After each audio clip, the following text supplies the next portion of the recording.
Okay, calm down. What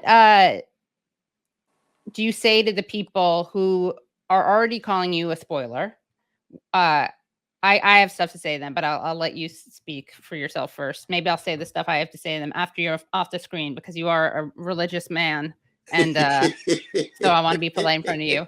But I'm looking at you, Joan Walsh, perhaps, saying you have no business Sister running, Joan. no Boy, business, she no comes business. out swinging, though. Yeah. I'm telling you. What do you have to say to those people who, and also the people who still blame Ralph Nader for George W. Bush? And then, well, I'll ask you the last question after that. I don't want to. But I just find it quite amusing that the Democratic Party could produce such mediocre and milquetoast candidates. Gore could not carry his own congressional district in Tennessee, but no, he doesn't bear responsibility. Right. Brother Ralph was one of the towering figures in the history of the country in terms of his commitment to poor and working people. Or same with Sister Jill. She gets what, 1.07% of the vote with Brother Barack, but she is responsible for. I mean, you say to yourself, please, though. I mean, it's as if they think these neoliberal candidates own votes. Right. So you're taking my votes. No, you have to earn them. Right. You have to earn them. Generate some policies that steal my thunder. Right. Cut back on your militarism. Where's your anti-poverty? I'm an abolitionist when it comes to poverty. I know you won't be an abolitionist. Well, you cut child poverty in half. I give Brother Biden credit for that. That was very important. During a moment of tremendous crisis, the relief bill cut child poverty in half. The bill expires. Child poverty goes right back up again. See, you say, please. You know, I have no patience for this kind of indifference and nonchalant attitude toward vulnerable people, no matter where they are or who they are. So in that sense, I would say that democracy means following the anthem of Black people, which is lift every voice. And lift those voices in such a way that you have a robust debate. And there's always important practical reflections, but it can't be so Machiavellian that it cuts off all alternatives right away.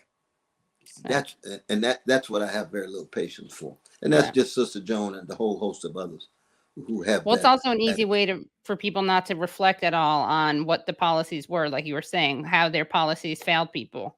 If they can blame you or blame Jill Stein or blame Ralph Nader or blame Russia, then they don't have to actually look at what they did. And there's a whole, consultancy class which can't afford to let anyone look at what they did, because that's their bread and butter, and they get a lot of bread and butter for it. So that's a very good point. And you can imagine, from the vantage point of the mass incarceration regime, from the vantage point of the hood and the barrio or the reservation, or from the vantage point of the West Bank, those policies, the Democrats make very little difference. With Republicans, very little difference. Now, there is a difference between a neo-fascist catastrophe and a neoliberal disaster. There's no doubt about that. But it's a difference that in the end doesn't make a big enough difference when we're trying to talk honestly and candidly about the unfairness of the system as a whole and the unfairness of U.S. global hegemony that has little to do with empowering poor and working people and nearly everything to do with profits, and geopolitical power. Well, last thing we want to do is actually Brad, my producer Brad has a screenshot he wants to share, I think, of a tweet. So this is, so I guess this was when The Nation tweeted out, or this was the Joan Walsh article. It said, let's be clear, running for president, Cornel West will only take votes away from Biden and help elect a Republican, which was a better version than the first headline, which said that you had no business running for president. So Brad, do you want to come on and explain what you did here? Brother Brad. Well, I just made the comment that safely assuming that this narrative that I quote here existed at least 21 years prior to this example, they have been rolling with this expletive omitted out of respect for you, Dr. West, for literally 200 years. And it's an excerpt from a Whig newspaper from 1844, where the Democrats ran a slave owner named James Polk. The Whigs ran a slave owner named Henry Clay, and the Whigs were saying that they were less bad on slavery than the Democrats. And so here they say, for people that are just listening, every vote that is thrown for Mr. Birney is in fact a vote for Mr. Polk. No matter how nice the conscience, no matter how good the intent, the man who votes for Mr. Birney, should he view the matter in its right light and true bearing, cannot wash his hands from the guilt of promoting the cause of slavery in the United States. And Bernie was from the Liberty Party, Right. Mr. Bernie. And so Exactly. it's, I mean, aside from the dated, language, here, or they're essentially making the same nonsense argument in my view. And that was, 21 years minus, so that would have been 179 years ago. Wow. This is fascinating, Brother Brad. Yeah. It really is. And you also think of the great Frederick Douglass, when Lincoln did win and gave that first inaugural and said he was willing to compromise and allow for the Confederacy to keep in perpetuity the enslavement of black folk. What did Frederick Douglass say? The slave hound from Illinois, that's Abraham Lincoln. He told the truth. Oh, yeah. But Lincoln changed. He grew. He matured. They began to work together to break the back of the barbaric slavery, you see. And so you can see how history provides certain kind of insights there. That's really a source of inspiration, Brother Brad. Yeah. And it just goes to show Put it on your website. how important it is to have that accurate education of history. Absolutely. That seems to be under threat nowadays.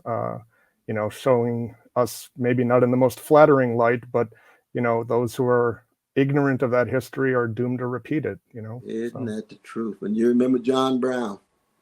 Absolutely. He's saying, it looks as if the only way to do this is in blood. I was looking for another way. I can see there's no way. I'm willing to take my own sons. And I tell my black brothers and sisters, I say, I love you to death, but John Brown is like Bill Evans on that piano. He ain't no white ally. No. He's a white brother who loves justice and loves black people enough to die for them. The note he had in his pocket was from Mary Ellen Pleasant from California, who was the first black woman millionaire, San Francisco. Oh, wow. She gave him $700,000 in the 1850s. Wow. She's known as the godmother of human rights. There's a wonderful park in San Francisco right around the corner from where the great Danny Glover lives. Wow. And she's the one who used to say, I'd rather be a corpse than a coward. I'm giving this money to John Brown because he is for real. And he had the note in his pocket when he was executed. Wow. You see that solidarity Sister Katie was talking about? And if I could be mistaken, but I think John Brown originally, he was working to be a minister, I think. Yes, that's exactly right. And Yeah. let us never forget the great Russell Banks and his novel Cloud Splitter, best thing ever written on John Brown. Yeah, I have to read that. I have it on my list. Yeah. Dynamics that you're talking about, because John also, he when he killed innocent children, I'm against that. I'm against that kind of treatment.